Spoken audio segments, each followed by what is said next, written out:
ഒരു അൺബോക്സിംഗ് അപാരത. ഇത്രയും പെട്ടികളൊന്ന് പൊട്ടിച്ച് നിങ്ങളിലേക്ക് കാണിക്കണം, അതാണ് എന്റെ ലക്ഷ്യം. പക്ഷേ അത് ഒരു എസ്തെറ്റിക് വൈബില് ഒക്കെ ഒന്ന് പൊട്ടിച്ചൊന്ന് കാണിക്കണമെന്നൊക്കെ എനിക്ക് ആഗ്രഹമുണ്ട്. പക്ഷെ അത് എങ്ങനെ തുടങ്ങും, എങ്ങനെ അവസാനിക്കുമെന്നൊന്നും എനിക്കറിയത്തില്ല, നിങ്ങൾക്കും അറിയത്തില്ല.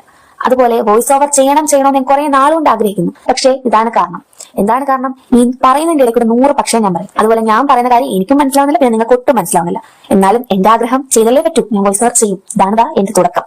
അപ്പം നമുക്ക് കുറച്ച് പെട്ടികളൊന്ന് തുറന്ന് കണ്ടാലോ? അതാണ് ഞാനിവിടെ ഉദ്ദേശിക്കുന്നത്. അപ്പൊ ഇതിന്റെ ഇൻട്രോ എങ്ങനെ തുടങ്ങും? ഹായ് ഗൈസ് വേണോ, ഹലോ ഗൈസ് വേണോ, എന്ത് ഗൈസ് എന്ന് എനിക്കറിയുന്നില്ല ഗൈസ്. പിന്നെ ലാസ്റ്റിന് എങ്ങനെയൊക്കെ എന്തൊക്കെയോ പറയുന്നുണ്ട്. അതുപോലെ മുദ്രകൾ ശ്രദ്ധിക്കണം. ഇങ്ങനെ വേണോ, അങ്ങനെ വേണോ, കൈ നിരത്തി പിടിക്കണോ, എന്തൊക്കെയോ തേങ്ങയോ ഞാൻ കാണിക്കുന്നുണ്ട്. എന്ത് തേങ്ങ ഞാൻ അവസാനം കാണിക്കാൻ നിങ്ങൾക്ക് കണ്ടാൽ മനസ്സിലാവും. പിന്നെ ഇതെല്ലാം നിരത്തി വെച്ചു, ഇതായിട്ട് താഴെ വെക്കുന്നു. ലാസ്റ്റ് എനിക്ക് നല്ല ദേഷ്യം വരുന്നുണ്ട്. എന്നാലും ദേഷ്യം വന്നാലും നമ്മൾ വീഡിയോ ഇടണമല്ലോ, വീഡിയോ ചെയ്യണമല്ലോ, പെർഫെക്ഷൻ വേണമല്ലോ. അപ്പൊ നമ്മളിതെല്ലാം സഹിക്കണം.